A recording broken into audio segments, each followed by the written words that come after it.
চলো আজ আমি কি করে চিকেন রান্না করব সেটাই তোমাদের সাথে শেয়ার করি। তো আমি কিন্তু সব কিছু রেডি করে নিয়েছি, এবার চলো রান্নাটা শুরু করি। তো এরপর কড়াইতে তেল দিয়ে দিয়েছি, ভালো করে গরম হয়ে যাওয়ার পর আলুটা আমি ভেজে নেব ভালো করে লাল লাল করে। তো একটু হলুদও দিচ্ছি, সাথে একটু লবণ। ভালো করে এবার নেড়ে চেড়ে আমি একটু ঢাকা দিয়ে দেবো, কিছুক্ষণ সেদ্ধও হয়ে যাবে আর ভাজাটাও হয়ে যাবে। তো দেখো আমার কিন্তু আলু ভাজা প্রায় হয়েই এসছে। এবার আমি একটু শুকনো লঙ্কা জিরে ফোড়ন দিয়ে নিলাম।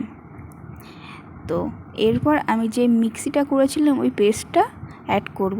তো দেখো এরপর আমি একটু এটাতে পরিমাণ মতো হলুদ দেব আর একটু লবণও দেব, দিয়ে এটা ভালো করে নেড়ে চেড়ে কষাবো যতক্ষণ না একটু তেল বেরোবে মশলার থেকে।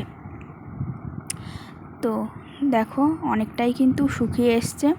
এরপর আমি মাংসটাও দিয়ে দেব, দিয়ে কিছুক্ষণ মাংস দিয়েও কষাবো। তো দেখো মাংসটা আমি এবার দিয়ে দিচ্ছি। আমি কিন্তু মাংসটা লেবু দিয়ে মাখিয়ে রেখেছিলাম, তাহলে কি হয় আষ্টে গন্ধটা আর থাকে না। তো এবার আমি ভালো করে কষিয়ে নেব। তো দেখো কষাতেই মাংসটা হয়ে যাবে, এমন করে কষিয়ে নেব। একটু লবণও দিয়ে দিলাম। আর দেখো এদিকে কিন্তু আমি গরম জল বসিয়েছি। তো আমার কিন্তু কষানো অনেকটাই হয়ে এসছে। এবার আমি ওই গরম জলটা মাংসতে অ্যাড করব।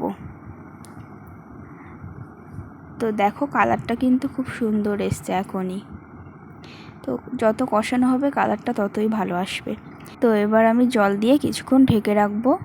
এরপর দেখো ফুটে এসছে অনেকটাই। এরপর আমি একটু গরম মশলা অ্যাড করব। তো গরম মশলা দিয়ে কিছুক্ষণ ফুটিয়ে আমি এটাকে চলো নামিয়ে ফেলি। তো আজকের ভিডিওটা এই পর্যন্তই। ভালো লাগলে অবশ্যই চ্যানেলটিকে সাবস্ক্রাইব করে দেবে। তো আজকের মতো টাটা।